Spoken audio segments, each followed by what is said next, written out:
Memari press ক্লাবের উদ্যোগে বন সৃজন কর্মসূচি পালন করা হলো আজ মঙ্গলবার। মেমারি ২ নম্বর ব্লকের অন্তর্গত মোহনপুর নওহাটি এসআরএস বিদ্যালয়ের ব্যবস্থাপনায় মেমারি প্রেস ক্লাবের উদ্যোগে আয়োজন করা হলো সবুজ অভিযান শীর্ষক একটি কর্মসূচি। এই কর্মসূচির মাধ্যমে বিদ্যালয়ের ছাত্রছাত্রীদের বৃক্ষরোপণের প্রয়োজনীয়তা ও পরিচর্যা বিষয়ক আলোচনা করা হয়। আলোচনা অনুষ্ঠানের পর বিদ্যালয় প্রাঙ্গণে বিদ্যালয়ের শিক্ষক শিক্ষিকা ও শিক্ষার্থীদের নিয়ে 10টি বিভিন্ন প্রজাতির বৃক্ষরোপণ করা হয়। সেই সাথে মেমারি প্রেস ক্লাবের তরফেই বেড়া দিয়ে ঘেরার ব্যবস্থাও করা হয়। এদিনের অনুষ্ঠানে উপস্থিত ছিলেন মোহনপুর নওহাটি এসআরএস বিদ্যালয়ের প্রধান শিক্ষক শিবাজি রায় সহ অন্যান্য শিক্ষক শিক্ষিকা ও শিক্ষার্থী ও মেমারি প্রেস ক্লাবের সভাপতি নূর আহমেদ, সম্পাদক আনোয়ার আলী, সদস্যা সহ অন্যান্য ব্যক্তিবর্গ। প্রতিনিধি মৃত্যুঞ্জয় জসের রিপোর্ট, MBS নিউজ।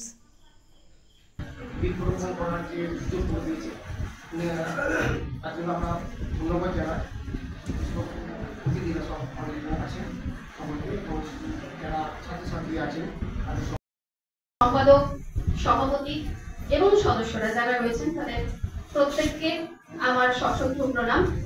আর তোমরা অর্থাৎ ছাত্রছাত্রীরা যারা রয়েছে তোমাদেরকে অনেক অনেক ভালোবাসা।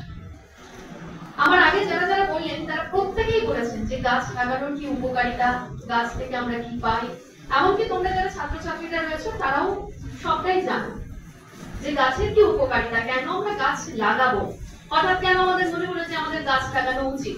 এটা তোমরা সবাই এতক্ষণে বুঝতে পেরেছ। তো গাছ লাগানোর যে কর্মসূচিটা আজকে তোমাদের বিদ্যালয়ে নেওয়া হয়েছে, এটা শুধুমাত্র তোমাদের বিদ্যালয়ে যে নেওয়া হয়েছে এমনটা নয়, আমাদের এলাকায় অর্থাৎ আমাদের মেমারি 1 এবং 2 নম্বর যে ব্লক, সেই ব্লকে আমাদের কাছাকাছি যতগুলো আমরা স্কুল পাবো আমরা চেষ্টা করব সব স্কুলে এই ধরনের কর্মসূচি করার।